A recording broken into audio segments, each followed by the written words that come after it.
ओम शांति। साकार मुरली 20 नवंबर 2024 सुनेंगे ईश्वरीय महावाक्यों को विस्तार से। मीठे बच्चे, मनमनाभव के वशीकरण मंत्र से ही तुम माया पर जीत पा सकते हो। यही मंत्र सबको याद दिलाओ। प्रश्न: इस बेहद के ड्रामा में सबसे जबरदस्त लेबर्स नौकर कौन कौन हैं और कैसे? उत्तर: इस पुरानी दुनिया की सफाई करने वाले सबसे जबरदस्त लेबर्स है नेचुरल कैलामिटीज। धरती हिलती है, बाढ़ आती है, सफाई हो जाती है। इसके लिए भगवान किसी को डायरेक्शन नहीं देते। बाप कैसे बच्चों को डिस्ट्रॉय करेंगे? यह तो ड्रामा में पार्ट है। रावण का राज्य है ना, इसे गॉडली कैलेमिटीज नहीं कहेंगे। ओम शांति। बाप ही बच्चों को समझाते हैं। बच्चे मन मना भाव, ऐसे नहीं कि बच्चे बैठ बाप को समझा सकते। बच्चे नहीं कहेंगे शुबाबा मन मना भाव, नहीं। यूँ तो भल बच्चे आपस में बैठ चिटचाट करते हैं, राय निकालते हैं, परंतु जो मूल महामंत्र है वह तो बाप ही देते हैं। गुरु लोग मंत्र देते हैं। यह रिवाज कहाँ से निकला? यह बाप जो नई सृष्टि रचने वाला है वही पहले पहले मंत्र देते हैं। मनमना भाव, इसका नाम ही है वशीकरण मंत्र, अर्थात माया पर जीत पाने का मंत्र। यह कोई अंदर में जपना नहीं है, यह तो समझाना होता है। बाप अर्थ सहित समझाते हैं। भल गीता में है, परंतु अर्थ कोई नहीं समझते हैं। यह गीता का एपिसोड भी है, परंतु सिर्फ नाम बदली कर दिया है। कितनी बड़ी बड़ी पुस्तक आदि भक्ति मार्ग में बनती है। वास्तव में यह तो ओरली बाप बैठ बच्चों को समझाते हैं। बाप की आत्मा में ज्ञान है, बच्चों की भी आत्मा ही ज्ञान धारण करती है। बाकी सिर्फ सहज कर समझाने के लिए यह चित्र आदि बनाए जाते हैं। तुम बच्चों की तो बुद्धि में यह सारा नॉलेज है। तुम जानते हो बरोबर आदि सनातन देवी देवता धर्म था और कोई खंड नहीं था। फिर बाद में यह खंड ऐड हुए हैं, तो वहाँ भी चित्र एक कोने में रख देना चाहिए। जहाँ तुम दिखलाते हो भारत में इनका राज्य था तो और कोई धर्म नहीं था। अभी तो कितने ढेर धर्म है, फिर यहाँ सब नहीं रहेंगे। यह है बाबा का प्लान। उन विचारों को कितनी चिंता लगी हुई है।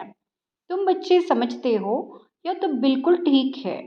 लिखा हुआ भी है, बाप आकर ब्रह्मा द्वारा स्थापना करते हैं। किसकी? नई दुनिया की। जमुना का कंटा यहाँ है कैपिटल। वहाँ एक ही धर्म होता है। झाड़ बिल्कुल छोटा है। इस झाड़ का ज्ञान भी बाप ही देते हैं। चक्र का ज्ञान देते हैं। सतयुग में एक ही भाषा होती है और कोई भाषा नहीं होगी। तुम सिद्ध कर सकते हो एक ही भारत था, एक ही राज्य था, एक ही भाषा थी। पैराडाइस में सुख शांति थी, दुख का नाम निशान नहीं था। हेल्थ वेल्थ हैप्पीनेस सब था। भारत नया था तो आयु भी बहुत बड़ी थी, क्योंकि पवित्रता थी। पवित्रता में मनुष्य तंदुरुस्त रहते हैं। अपवित्रता में देखो मनुष्यों का क्या हाल हो जाता है। बैठे बैठे अकाले मृत्यु हो जाती है, जवान भी मर पड़ते हैं। दुख कितना होता है। वहाँ अकाले मृत्यु होती नहीं, फुल एज होती है। पीढ़ी तक अर्थात बुढ़ापे तक कोई मरते नहीं हैं। किसको भी समझाओ तो यह बुद्धि में बिठाना है। बेहद के बाप को याद करो, वही पतित पावन है, वही सदगति दाता है। तुम्हारे पास वह नक्शा भी होना चाहिए तो सिद्ध कर समझा सकेंगे। आज का नक्शा यहाँ है, कल का नक्शा यहाँ है। कोई तो अच्छी रीति से सुनते भी है। यह पूरा समझाना होता है। यह भारत अविनाशी खंड है। जब यहाँ देवी देवता धर्म था तो और कोई धर्म थे नहीं। अभी वहाँ आदि सनातन देवी देवता धर्म है नहीं। यह लक्ष्मी नारायण कहाँ गए, कोई बता नहीं सकेंगे। कोई में ताकत नहीं बताने की। तुम बच्चे अच्छी रीति रहस्य युक्त समझा सकते हो, इसमें मूंझने की दरकार नहीं। तुम सब कुछ जानते हो और फिर रिपीट भी कर सकते हो। तुम कोई से भी पूछ सकते हो यह कहाँ गए, तुम्हारा प्रश्न सुनकर चकित हो जाएंगे। तुम तो निश्चय से बताते हो, कैसे यह भी 84 जन्म लेते हैं। बुद्धि में तो है ना। तुम झट कहेंगे सतयुग नई दुनिया में हमारा राज्य था, एक ही आदि सनातन देवी देवता धर्म था, दूसरा कोई धर्म नहीं था। एवरीथिंग न्यू, हर एक चीज सतो प्रधान होती है। सोना भी कितना अथाह होता है, कितना सहज निकलता होगा, जो फिर ईंटें मकान आदि बनते होंगे। वह तो सब कुछ सोने का होता है। खानियां सब नहीं होंगी ना, इमिटेशन तो निकालेंगे नहीं, जबकि रियल बहुत है। यह रियल का नाम नहीं, इमिटेशन का कितना जोर है। इसलिए कहा जाता है झूठी माया झूठी काया। संपत्ति भी झूठी है। हीरे मोती ऐसे ऐसे किस्म के निकलते हैं जो पता भी नहीं पड़ सकता कि सच्चा है या झूठा है। शो इतना होता है जो फर्क नहीं सकते हैं झूठा है व सच्चा। वहाँ तो यह झूठी चीजें अति होती नहीं। विनाश होता है तो सब धरती में चले जाते हैं। इतने बड़े बड़े पत्थर हीरे आदि मकानों में लगाते होंगे, वह सब कहाँ से आया होगा, कौन कट करते होंगे। इंडिया में भी एक्सपर्ट बहुत है, होशियार होते जाएंगे। फिर वहाँ यह होशियारी लेकर आएंगे ना। ताज आदि सिर्फ हीरों के तोड़े ही बनेंगे, वह तो बिल्कुल रिफाइन सच्चे हीरे होते हैं। यह बिजली टेलीफोन मोटर आदि पहले कुछ नहीं था। बाबा के इस लाइफ के अंदर ही क्या क्या निकला है। 100 वर्ष हुए हैं जो यह सब निकले हैं। वहाँ तो बड़े एक्सपर्ट होते हैं, अभी तक सीखते रहते हैं, होशियार होते रहते हैं। यह भी बच्चों को साक्षात्कार कराया जाता है। वहाँ हेलीकॉप्टर्स भी फुल प्रूफ होते हैं। बच्चे भी बड़े सतोप्रधान शुरू बुद्धि वाले होते हैं। आगे थोड़ा चलो, तुमको सब साक्षात्कार होते रहेंगे।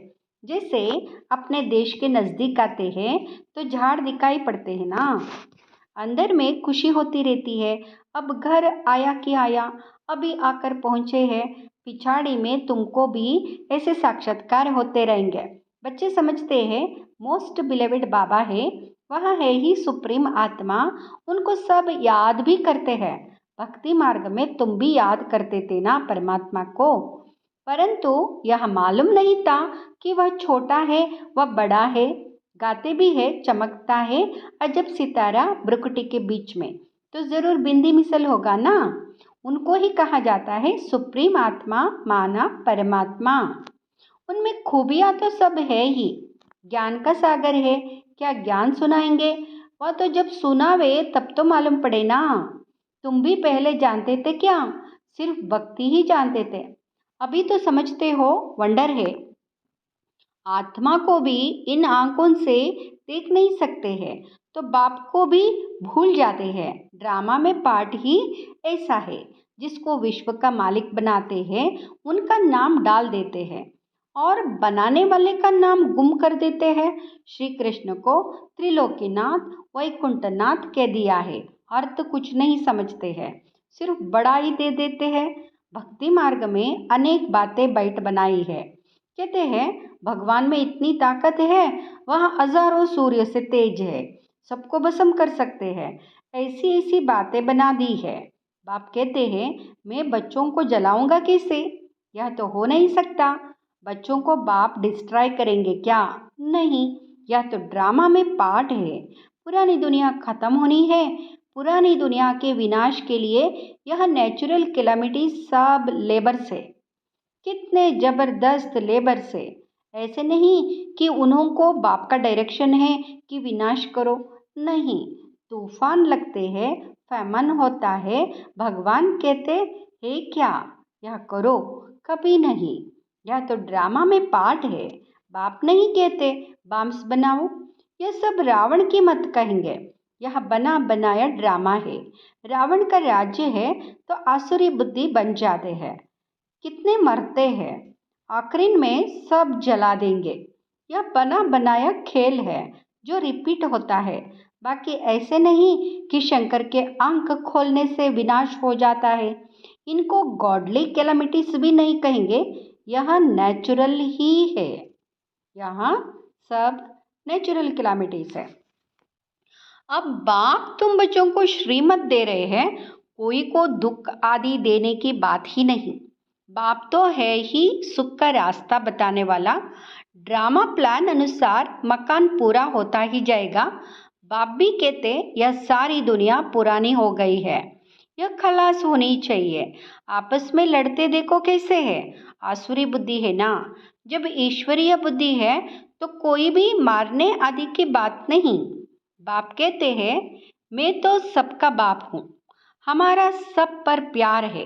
बाबा देखते यहाँ है, फिर अनन्य बच्चों तरफ ही नजर जाती है, जो बाप को बहुत प्रेम से याद करते हैं, सर्विस भी करते हैं। यहाँ बैठे बाप की नज़र सर्विसेबल बच्चों तरफ चली जाती है। कभी देहरादून, कभी मेर, कभी दिल्ली। जो बच्चे मुझे याद करते हैं मैं भी उन्हों को याद करता हूँ। जो मुझे नहीं भी याद करते हैं तो भी मैं सबको याद करता हूँ, क्योंकि मुझे तो सबको ले जाना है ना। हाँ, जो मेरे द्वारा सृष्टि चक्र की नॉलेज को समझते हैं नंबरवार वह फिर ऊंच पद पाएंगे। यह बेहद की बातें हैं। वह टीचर आदि होते हैं हद के, यहाँ है बेहद का। तो बच्चों के अंदर में कितनी खुशी होनी चाहिए। बाप कहते सबका पाठ एक जैसा नहीं हो सकता है। इनका तो पाठ था, परंतु फॉलो करने वाले कोटों में कोई निकले। कहते हैं बाबा हम 7 दिन का बच्चा हूँ, 1 दिन का बच्चा हूँ, तो पुगरे ठहरे ना। तो बाप हर बात समझाते रहते हैं। नदी भी बरोबर पार कर आए थे। बाबा के आने से ही ज्ञान शुरू हुआ है। उनकी कितनी महिमा है, वह गीता के अध्याय तो तुमने जन्म जन्मांतर कितने बार पढ़े होंगे। फर्क देखो कितना है, कहाँ श्री कृष्ण भगवान वाच, कहाँ शिव परमात्मा वाच। रात दिन का फर्क है। तुम्हारी बुद्धि में अब है, हम सचखंड में थे, सुख भी बहुत देखा, 3/4 सुख देखते हो। बाप ने ड्रामा सुख के लिए बनाया है, ना कि दुख के लिए। या तो बाद में तुमको दुख मिला है, लड़ाई तो इतनी जल्दी लग नहीं सकती। तुमको बहुत सुख मिलता है, आधा आधा हो तो भी इतना मजा ना रहे। 3,500 वर्ष तो कोई लड़ाई नहीं, बीमारी आदि नहीं। यह तो देखो बीमारी पिछाड़ी बीमारियां लगी हुई है। सतयुग में थोड़े ही ऐसे कीड़े आदि होंगे जो अनाज खा लेवे, इसके लिए उनका तो नाम ही है स्वर्ग। तो वर्ल्ड का नक्शा भी तुमको दिखाना चाहिए, तब समझ सकेंगे। असल में भारत यहाँ था और कोई धर्म नहीं था, फिर नंबरवार धर्म स्थापन करने वाले आते हैं। अभी तुम बच्चों को वर्ल्ड की हिस्ट्री जियोग्राफी का मालूम है, तुम्हारे सिवाय बाकी सब तो कह देंगे नेति नेति हम बाप को नहीं जानते हैं। कह देते उनका कोई नाम रूप देश काल है नहीं। नाम रूप नहीं तो फिर कोई देश भी नहीं हो सकता है। कुछ भी समझते नहीं। अब बाप अपना यथार्थ परिचय तुम बच्चों को देते हैं। अच्छा, मीठे मीठे सिकिलदे बच्चों प्रति माता पिता बाप दादा का याद प्यार और गुड मॉर्निंग। रूहानी बाप की रूहानी बच्चों को नमस्ते। हम रूहानी बच्चों की रूहानी माता पिता बाप दादा को याद प्यार गुड मॉर्निंग नमस्ते शुक्रिया बाबा। धारने के लिए मुख्य सार। फर्स्ट, सदा अपार खुशी में रहने के लिए बेहद का बाप जो बेहद की बातें सुनाते उनका सिमरन करना है और बाप को फॉलो करते चलना है। दूसरा, सदा तंदुरुस्त रहने के लिए पवित्रता को अपनाना है। पवित्रता के आधार से हेल्थ वेल्थ हैप्पीनेस वर्षा बाप से लेना है। वरदान, सर्व प्राप्तियों को स्मृति में इमर्ज रख सदा संपन्न रहने वाली संतुष्ट आत्मा भाव। सर्व प्राप्तियों को स्मृति में इमर्ज रख सदा संपन्न रहने वाली संतुष्ट आत्मा भाव। संगम युग पर बाप दादा द्वारा जो भी प्राप्तियां हुई है उनकी स्मृति इमर्ज रूप में रहे। तो प्राप्तियों की खुशी कभी नीचे हलचल में नहीं लाएगी, सदा अचल रहेंगे। संपन्नता अचल बनाती है, हलचल से छुड़ा देती है। जो सर्व प्राप्तियों से संपन्न है वे सदा राजी, सदा संतुष्ट रहते हैं। संतुष्टता सबसे बड़ा खजाना है। जिसके पास संतुष्टता है उसके पास सब कुछ है। वह यही गीत गाते रहते कि पाना था वो पा लिया। स्लोगन, मोहब्बत के झूले में बैठ जाओ तो मेहनत आपे ही छूट जाएगी। मोहब्बत के झूले में बैठ जाओ, मेहनत छूट जाएगी। ओम शांति।